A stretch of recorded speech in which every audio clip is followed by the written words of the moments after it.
Bonjour à toutes et à tous mes amis et bienvenue dans cette nouvelle vidéo. Et à l'heure où certains célèbrent l'entreprise de destruction massive du 7e art entamée par Disney avec ses remakes copiés-collés sans âme et désincarnés, je voulais parler de remakes qui eux ont une véritable plus-value par rapport à l'original, qui ne se contentent pas de décalques mais qui non seulement comprennent l'œuvre d'origine, les digèrent et rajoutent techniques modernes et émotions. Je parle bien évidemment du chef-d'œuvre King Kong réalisé par Peter Jackson, qui aura manifestement enchaîné les grandes œuvres juste après Le Seigneur des Anneaux. Mais je voulais le mettre aussi en perspective avec un autre remake, celui de 1976, qui, disons-le carrément, est beaucoup moins bon, mais qui, sans atteindre le chef-d'œuvre de Peter Jackson, a quand même des atouts dans sa manche. Si celui de Peter Jackson respecte celui de 1933, en fait un véritable remake moderne, celui de 1976 s'en écarte tout en respectant les grandes lignes. Réaliser King Kong était le rêve de Peter Jackson, mais l'échec de Fantôme contre Fantôme en décida autrement, et Universal repoussa le projet sans cesse, sans compter qu'il y avait à ce moment-là l'affreux Godzilla de Roland Emmerich qui sortait en salle. En même temps, on y gagnait au change puisqu'il a dû réaliser Le Seigneur des Anneaux avant de concrétiser son rêve avec King Kong. Et avant de rentrer dans la genèse de l'autre projet, une petite anecdote concernant le King Kong de Peter Jackson. C'était l'actrice Fay Wray qui jouait la jeune fille enlevée par King Kong dans le film de 1933 qui devait dire la réplique à la fin « C'est la belle qui a tué la bête », mais l'actrice décéda un mois avant le tournage. Du côté du King Kong de 1976, le film est réalisé par John Guillermin et produit par Dino De Laurentiis pour la Paramount. John Guillermin est un réal assez prolifique de seconde zone qui signa quand même La Tour Infernale, Mort sur le Nil et le présent King Kong avant de sombrer dans l'oubli total dans les années 80 avec des téléfilms plutôt ratés. Dino De Laurentiis, c'est le producteur prolifique du génial Conan le Barbare et de films notables comme Dead Zone de David Cronenberg, La Strada de Fellini, les Evil Dead même de Sam Raimi, le 2 et le 3, et des films aussi qui ont très mal vieilli comme Flash Gordon ou Barbarella. Le film fut refusé par Roman Polanski et Sam Peckinpah. Quant à l'actrice qui se fait enlever par Kong, Barbara Streisand était pressentie pour le rôle tandis que Bo Derek l'avait refusé. Le producteur Dino De Laurentiis refusa l'actrice Meryl Streep pour le rôle, la qualifiant de moche lors de son audition. Le rôle ira finalement à la très belle et sensuelle Jessica Lange. Ce film lancera même sa carrière et elle saura prouver qu'elle sait jouer autre chose que les bimbos écervelés qu'elle nous vend dans ce film grâce à l'immense carrière qu'on lui connaît. Pareil pour Jeff Bridges, qui prouvera qu'il sait jouer autre chose que les blonds sauveurs de Demoiselles en détresse dans la jungle. Si dans l'original et celui de Peter Jackson, c'est un cinéaste en mal de succès qui va dénicher Kong et le ramener à New York pour en faire une bête de foire, dans celui de 1976, c'est le chef de la société Petrox qu'on envoie à la recherche d'un gisement de pétrole sur Skull Island. On change certains noms de personnages en gardant d'autres, mais si les motivations sont différentes, le thème est le même, la cupidité. Alors on va tout de suite parler du personnage féminin qui est au cœur évidemment des films King Kong, et si c'est vrai que dans celui de 33 et dans celui de Peter Jackson interprété par Naomi Watts, on a le droit à une comédienne qui est au chômage, qui rêve de faire du musical, qui rêve juste d'être actrice quoi, sans vendre pour autant son corps et tout ça, dans celui de 76, c'est complètement différent. Là, Jessica Lange interprète une actrice aussi, mais une actrice de film porno. Alors déjà, ça détonne avec ce qui était raconté dans le film de 1933 et celui que réalisera Peter Jackson en 2005. Alors dans celui de 76, ça fait qu'on a une actrice, disons-le carrément, pouf, un peu écervelée, un peu femme-enfant, un peu idiote, et surtout qui va pas amener les mêmes notions, les mêmes choses sur la thématique de l'amour. Le film produit par Dino De Laurentiis en 76 va vraiment axer plus sur l'érotisme, et je vais y venir un petit peu après, alors que le film de Peter Jackson, l'actrice n'amène pas du tout ça, le personnage n'amène pas du tout ça, il amène beaucoup plus de romantisme. Alors comme dans tout film sur King Kong qui se respecte, on a quand même aussi le droit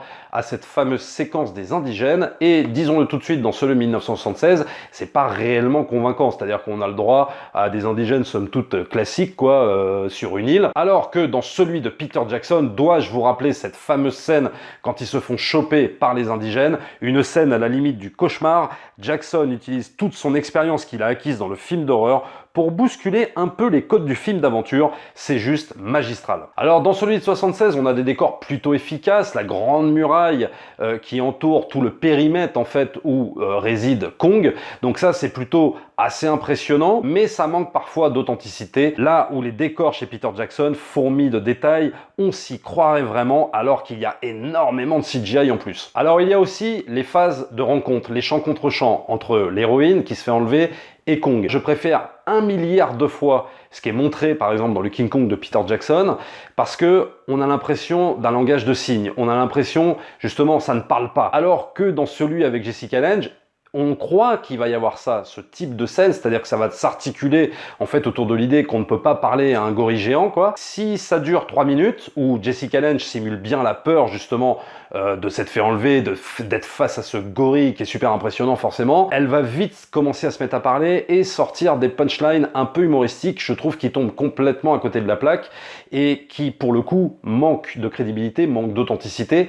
Quand on est face à ça, on évite de parler. Alors que Naomi Watts, quand elle est face au gorille, elle va à la limite s'en sortir par des numéros de jonglage, d'équilibristes et tout ça, mais elle va pas essayer de lui parler, elle va communiquer par des signes. Donc ça renforce l'immersion et surtout ça renforce le fait qu'on croit vraiment à ce qu'on voit, bien plus que dans celui de 1976. Alors pour rester sur ces scènes, c'est vrai qu'on a quand même le droit à des gros plans assez impressionnants du Kong de 1976. C'est quand même assez bien fait, même encore maintenant, quand on le voit plus de 40 ans après. Et les maquillages et tout ça, et on en parlera un petit peu en fin de vidéo aussi, ça reste quand même impressionnant sur certains gros plans. Maintenant, la représentation de Kong en 76, elle tient plus de l'anthropomorphisme, c'est-à-dire qu'on va donner un caractère presque humain à Kong, là où Peter Jackson va vraiment axer sur un gorille qu'aurait doublé, triplé, quadruplé en taille en fait. C'est ça l'idée qu'il a voulu garder. Donc on va moins jouer sur l'anthropomorphisme quand Andy Serkis fait King Kong en 2005.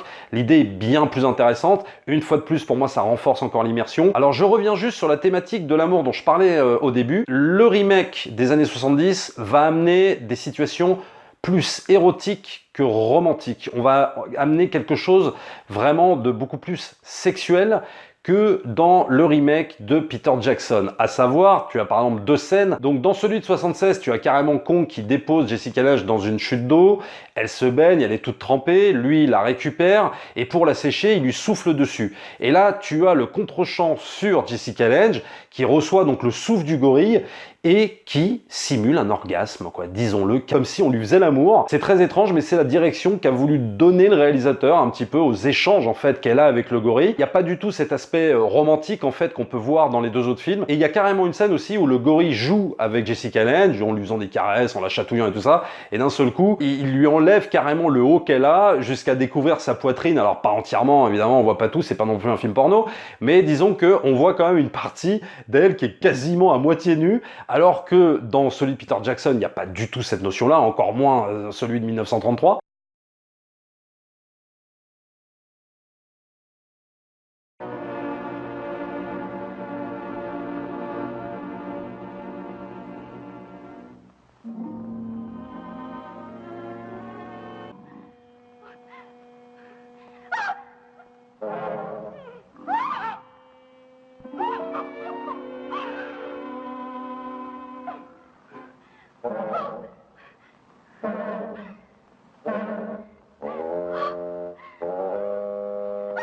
À un moment, tu la vois retrouver Jeff Bridges à moitié toute nue et tout ça. Donc il y a vraiment tout cet aspect érotique qu'on ne voit absolument pas chez Peter Jackson, là où Peter Jackson, lui, va vraiment miser sur les sentiments amoureux, le romantisme, on le voit même jusqu'à la fin, même à la fin du film. Et elle arrive face au gorille, habillée de blanc, en marchant très doucement, en ne parlant pas, t'as une petite musique derrière qui accompagne le tout, et on a presque même l'impression qu'elle est vierge, entre guillemets, bien sûr. On n'est pas du tout dans le côté sexuel assumé du film des années 70, hein, vraiment très clairement, on est à des années-lumière de ça, et Peter Jackson va accentuer en fait ce côté-là, même avec la scène sur la patinoire, où ils glissent tous les deux, une super belle scène, quoi, très clairement, et ils sont là en train de glisser sur cette patinoire. Il y a vraiment tout ce romantisme qui est super exprimé dans celui de Jackson, là où John Guillermin, dans celui de 76, va carrément à l'inverse sur cette notion-là. Alors après, il y a l'aspect production design, jungle. Dans celui de 76, ça fait un petit peu studio, ça fait un petit peu carton-pâte, et surtout, cette jungle qu'on n'exploite pas, comme Peter Jackson va le faire. Alors c'est sûr que le film de Peter Jackson dure 3 heures, mais il l'a voulu comme ça, il l'a pensé comme ça, pour exploiter justement cette jungle qui devient un personnage dans le film de Peter Jackson. Et c'est là où c'est hallucinant. À coup de grosses bêtes toutes plus affreuses les unes que les autres, dois-je rappeler aussi cette fameuse séquence de la caverne où tu as des araignées géantes qui déboulent, des espèces de vers de terre qui te bouffent de l'intérieur. Et là aussi, une fois de plus, Peter Jackson utilise tout son savoir-faire en matière de film d'horreur pour créer vraiment un espèce de malaise au milieu de ce film d'aventure. Et donc cette jungle, Peter Jackson, il en fait un véritable personnage. Il met des dinosaures, il met des serpents de partout, il met des créatures exotiques incroyables. T'as vraiment une impression de dépaysement, là où quand tu regardes le film de 76, bah, tu vois qu'il n'y a pas réellement de production design derrière, et à un moment donné, t'as un pauvre serpent assez long, mais en plastoc, que Kong va essayer de détruire, quoi. Mais à part ça, rien, on n'exploite pas la faune, on n'exploite pas tout l'environnement de cette jungle, que lui, Peter Jackson, il va s'en donner à cœur joie pendant plus de 2h30 à nous montrer la jungle qui constitue une menace en plus avec celle de Kong. Alors après, on en vient aux petites facilités, aux petits trucs qui manquent de crédibilité dans le film de 76. L'installation d'un chantier pour capturer Kong. Alors là, ça se fait comme ça. Il n'y a plus d'indigènes, on ne sait plus où ils sont. Ils ont disparu. Et les mecs t'installent un chantier comme ils t'installent un chantier dans une rue, quoi. On se met là, à droite, à gauche, etc. Et puis on va capturer Kong. Là où il me semble que dans le film de Peter Jackson, ça ne se passait pas vraiment comme ça. En tout cas, c'était moins évident. Et puis on va arriver quand même à des scènes assez invraisemblables et qui manquent alors de crédibilité, mais totale, dans celui de 76, où en fait, ils ont ramené Kong, hein, comme dans celui de Peter Jackson et celui de 33, à New York. Ils vont en faire donc une bête de foire. Kong se libère, il fout un bordel pas possible dans New York. Et là, Jessica Lange et Jeff Bridges se font poursuivre et tout ça. Ils courent dans le métro, machin. Et puis d'un seul coup, on s'arrête. On n'entend plus de bruit et on se dit, bah tiens, si on allait se prendre une petite pause dans un bar et puis taper la discute. Voilà. Donc des fois, dans celui de 76, tu as ce genre de scène qui tombe un peu comme ça, histoire en fait de laisser Jessica Lange sur le côté pour que Kong la rattrape, mais c'est tellement amené avec un manque de crédibilité totale, là où dans celui de Peter Jackson, à partir du moment où Kong se libère de ses chaînes, c'est un bordel, mais pendant 20 minutes, New York est à feu et à sang, les héros courent partout et tout ça, il n'y a que le personnage de Naomi Watts qui a finalement envie de retrouver le Kong dont elle est tombée amoureuse, quoi, en gros, mais sinon, c'est un bordel monstre, quoi, l'action ne s'arrête jamais. Là, d'un seul coup, dans celui de 76, l'action s'arrête, on va se boire un pot. Alors pareil, pour le coup du World Trade Center qu'on voit dans le film de 1976, ce n'est plus l'Empire State Building qu'on verra dans le film de Peter Jackson et celui de 1933. Là, Kong va s'accrocher en fait au World Trade Center parce que ça lui rappelle les deux immenses rochers auquel il s'accrochait lui pour monter dans sa jungle. Le World Trade Center va lui rappeler en fait ce truc-là. Il va monter tout en haut d'une des tours du World Trade Center avec Jessica Lange bien sûr. À la limite, je trouve que ça manque un peu de crédibilité par rapport à ce que filme Peter Jackson en 2005 lorsque Kong s'accroche en fait au rebord des fenêtres de l'Empire State Building. T'as l'impression que le World Trade Center, à l'opposé, il n'y a pas du tout de rebord. Donc tu te demandes comment en fait, le gorille arrive à monter, quoi. Bon, là, c'est peut-être du chipotage, mais je trouve que tout ça manque un petit peu de crédibilité. Alors, sur le box-office, le film de 76 a plutôt bien fonctionné, mais il a surtout explosé à la télé, car au milieu des années 80, la diffusion télévisée du film aux États-Unis est un tel record d'audience que le producteur italien Dino De Laurentiis pense à une suite intitulée King Kong 2. Elle sort en 86, toujours réalisée par le même John Guillermin. Le film sera cependant un flop au box-office, tellement c'est un gros nanar, presque à la limite de la série Z. Alors il faut voir aussi que le film a été récompensé en 77 quand même pour les meilleurs effets spéciaux, meilleure révélation pour Jessica Lange au Golden Globe, et je reviens sur les effets spéciaux, ils sont signés Rick Baker, donc Rick Baker, hein, il a officié avec Cameron, avec Spielberg, avec toute la génération qui est venue juste après, justement, ce réalisateur John Guillermin, puisque Star Wars n'existait même pas encore. Il y a aussi Carlo Rambaldi. Carlo Rambaldi, c'est tout simplement celui qui va concevoir E.T. 7 ans plus tard. Donc autant vous dire que sur les effets spéciaux, sur tout ce qui était animation en fait de la bête en question, il y avait quand même du très très lourd derrière. Donc le film a été récompensé d'un point de vue technique, à mon sens, à juste titre. Alors après tout ça, on peut croire que je déteste le film de 1976, ce n'est absolument pas le cas. Je trouve que quand même ça reste encore un bon film d'aventure de studio, mais c'est très difficile quand on le compare, effectivement, même avec celui de 33 et bien plus avec celui de Peter Jackson en 2005, c'est que même si celui de Peter Jackson peut avoir un petit peu vieilli sur les effets spéciaux, c'est-à-dire que maintenant tu peux voir un peu les incrustations du gorille et tout ça, ça se voit un petit peu plus qu'à l'époque où on l'avait vu. Mais si tu veux, il aura toujours une longueur d'avance sur l'émotion.